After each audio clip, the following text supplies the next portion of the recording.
Welcome to TS news. Player of the match Suryakumar Yadav 28 బాల్స్లో 53 runs. అతనికి తోడుగా హార్దిక్ పాండ్యా ఏ quick 32 runs. తర్వాత విరాట్ కోహ్లీ ఫామ్ని అందుకుంటూ రన్ ఏ బాల్ 24 రన్స్ సాధించడంతో మొదట బ్యాటింగ్ చేసిన ఇండియా 181 రన్స్ సాధించగలిగింది.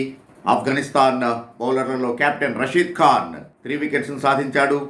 సో మొత్తం మీద ప్రత్యర్థిని శాసించేటువంటి స్కోర్ని సాధించగలిగినటువంటి ఇండియా ఆ తర్వాత ఆఫ్ఘనిస్తాన్ని తక్కువ స్కోర్కే కట్టడి చేసి పర్టికులర్గా సెకండ్ ఓవర్లోనే బుమ్రా తన మొదటి ఓవర్లోనే కీలకమైనటువంటి వికెట్ని సాధించటం, దాంతో 47 రన్స్ విక్టరీ ఇండియాకి.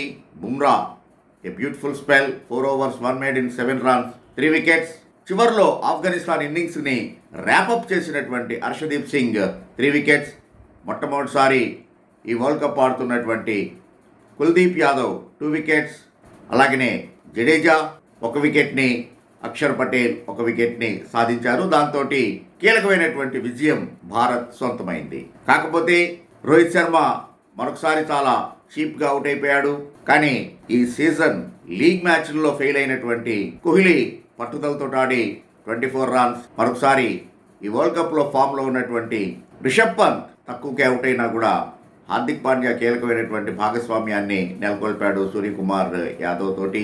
సో ఓవరాల్గా కావలసినటువంటి విజయాన్ని నమోదు చేసుకున్నటువంటి ఇండియా సెమీఫైనల్స్కి చక్కటి బాటని వేసింది. దాంతో రన్ రేట్ కూడా చాలా అద్భుతంగా 2.32 అద్భుతమైనటువంటి రన్ రేట్ని నమోదు చేసుకోగలిగింది. ఎందుకంటే మన గ్రూప్లోనే ఉన్నటువంటి ఆస్ట్రేలియా ఎప్పుడు కూడా ప్రమాదకారైనటువంటి జట్టే కాబట్టి మొదటి మ్యాచ్లో విజయం సాధించి సురక్షితంగా ఉండాలి అనుకున్నటువంటి ఇండియన్ టీంకి కావాల్సినటువంటి ప్రారంభం, పర్టికులర్గా బుమ్రా ఉన్నటువంటి ఫామ్ ఇండియాకి శుభసూచకం.